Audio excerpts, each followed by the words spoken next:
the truth is that every day God invites us to a banquet, a party. Because life is a banquet.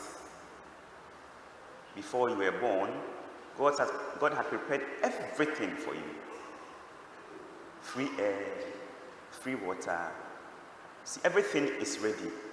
Before God brought us into this banquet of life, He made sure that everything you need to succeed, to be happy in this banquet has been prepared.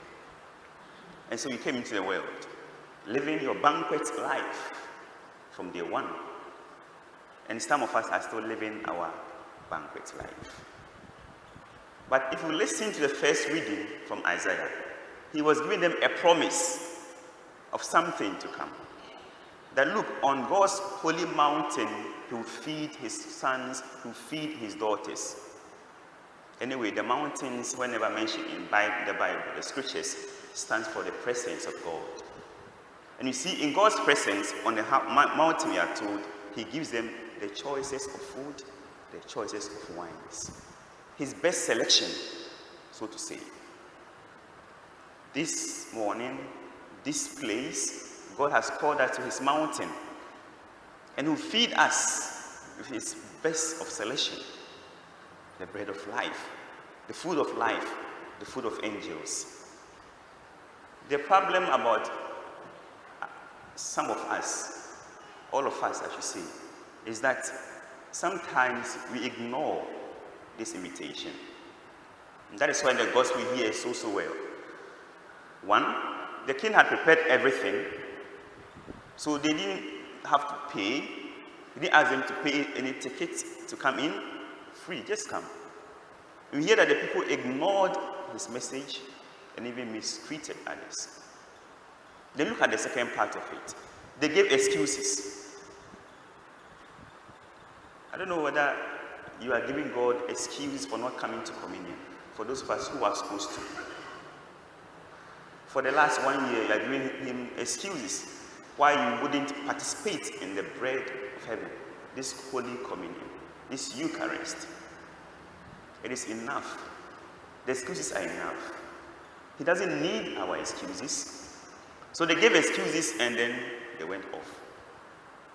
But today's reading should remind us, invite us, those who for some reason have left coming to the banquet. Let us work on those excuses and receive Jesus every time we come to his presence on this holy mountain. Now, again we hear that he sent out his servant to the streets, to people who had not already been invited. They were not on the menu, the plan, the guest list. And yet he told them to go out there and get anyone they see. Interesting enough, the scripture says good and bad. No selection, no difference. Everybody came in. But that wasn't enough, because as we all again know, every invitation has an expiry date. I don't know whether you have realized that. When your friend invites you to his wedding, her party, there's always an expiry date. When the date is over, that date has passed, your invitation is useless. I pray that we will keep in mind our expiry dates of life. One day, the expiry date will arrive. One day, everything will be too late because we can't use our invitation cards to God's banquet.